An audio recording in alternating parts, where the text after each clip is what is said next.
How do you develop $1,000,000 confidence with $1,000 in the bank? We've all been there in financial crises, in situations where cash flow was tight. And I remember a very particular situation in my career where I was under pressure and I had to learn how to sell 5-figure deals. I only was selling websites for 2,000 to 5,000, 6, 7, but that wasn't enough anymore. I needed to bring in more cash flow and I learned how to sell. I overcame limiting beliefs and I closed $60,000 worth of projects in 5 weeks. And in this video, I'll share the mindset switch that I went through and how you can experience potentially similar results. And of course, how you can build this $1,000,000 mindset. Hi, I am Jan Koch. I run the Uncommon Solopreneur. I am a proud Cloudways maverick as well. And in this video, I'll share with you one of the most important mindset shifts I made as an entrepreneur and business owner that literally changed my life and the life of my family for the better, because cash flow is much more stable now after making this mindset shift. Let's talk about sales. Let's talk about the sales mindset. I am not a trained sales professional. Everything is self-taught. I've been in business for a decade now, but over time I had to learn how to sell. And I was very, very uncomfortable in the first, let's say 15, 20 sales calls, maybe even more. And the problem is that if you are not confident in sales calls, you don't know what you're doing, you are under pressure to take the project. You cannot listen to your leads on those sales calls. If you come from a perspective of, I need to get this project because I only have a 2-month run rate in the bank. I need to get more cash flow into the company. I need to close this. You can hear it. The most important word I said there is I. Everything I did came from this perspective of what can this person do for me? How can that lead fix my problem of cash flow? Instead, when things shifted, I came from a perspective of what can I do to serve this potential client? I didn't have the pressure to close any deal. I listened intently.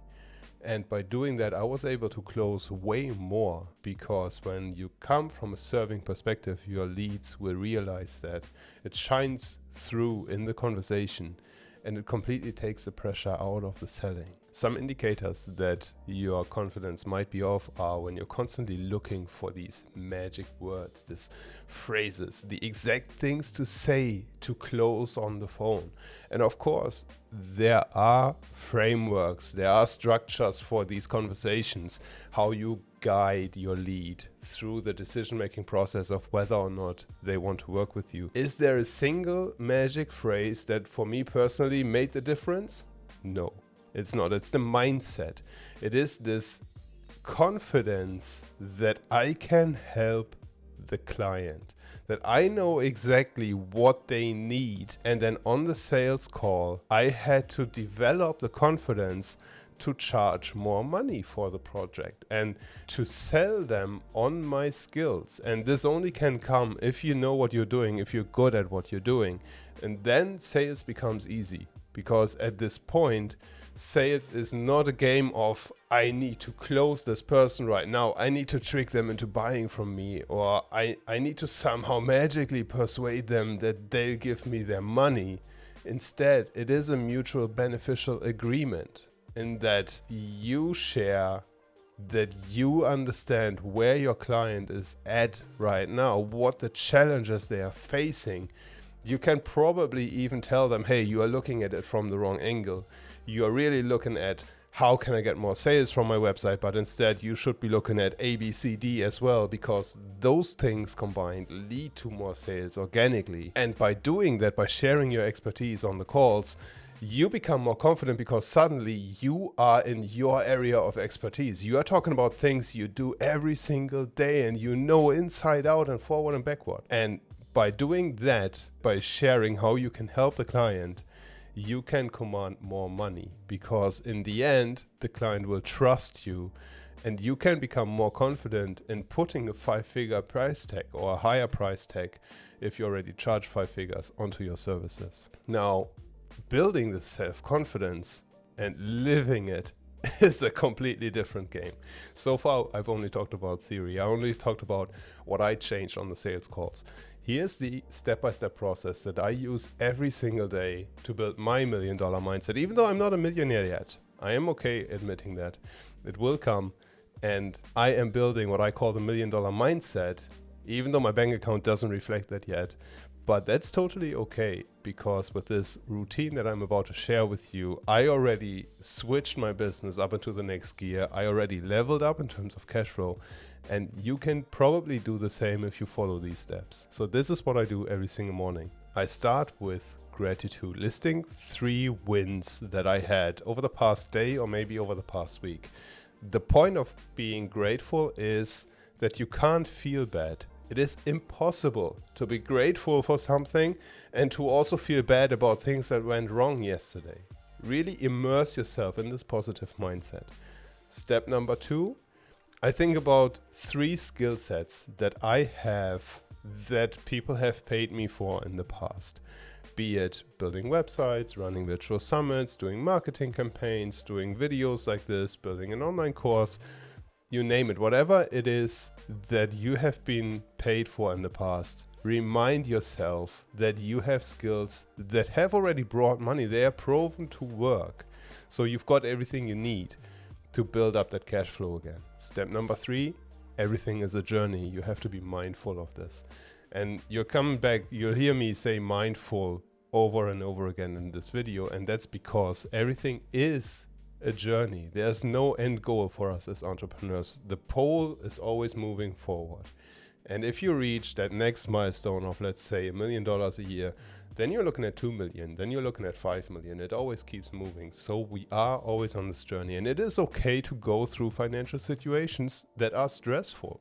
It is okay to go through HR operations that are stressful, because without the dark sides, there is no light. And honestly, those are learning experience. That's the best way for me personally. Maybe this helps you to see them as learning experience, those challenges, because in the end, that's where we improve. If we solve the problems that are in front of us, that is how we set up processes that will take us to the next level. That's how we change our mindset that can take us to the next level. And that is where step number 4 comes in. I look for a failure. I intentionally look at one thing that went wrong, let's say over the past 7 days, and I search for the lesson in it. And this can take sometimes 15 minutes, sometimes it's 5 minutes, sometimes it's an hour. But by setting aside the time to reflect on what is going wrong and then learning from that, I prevent this thing from happening again in the future. Those things pile up. You don't have to start with big, massive failures where you've lost a 6-figure project or a client turned on you or something like that. Start with something small. Start with, hey, the team dropped the ball on this specific task. Or start with, hey, the client wasn't happy because I didn't call them back for 2 days or something like that. And then think about what you can do to mitigate this, to avoid this from happening again in the future.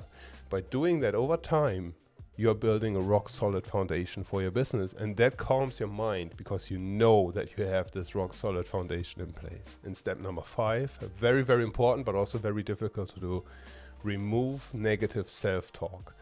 And this comes back to mindfulness. We have to catch ourselves going into these ruts of negative self-talk when we complain about things, when we feel sorry for ourselves, when we are angry about things not going the way we expected them to. Why is that? Why did this thing go wrong? Why do we feel this emotion right now? Did we set too high expectations? Did we manage something wrong? What is it that we can learn from this experience? And this might sound woo-woo and all that stuff, but by doing these 5 steps, gratefulness, mindfulness of our skill sets, remembering everything is a journey, searching for a failure and for the lesson in it, and removing negative self-talk, I was able to go out and close 60,000 in 5 weeks. I've never done that before. And now, of course, you have to be able to deliver on what you close. But it starts with your mindset. So go out, build that $1 million mindset, even though you have just $1,000 in the bank maybe. And most importantly, subscribe to the Cloudways YouTube channel so that you can get more videos like this. And let us know in the comments below how you like this specific angle. And if you want to have more insights and more content on mindset, on entrepreneurship and things like this.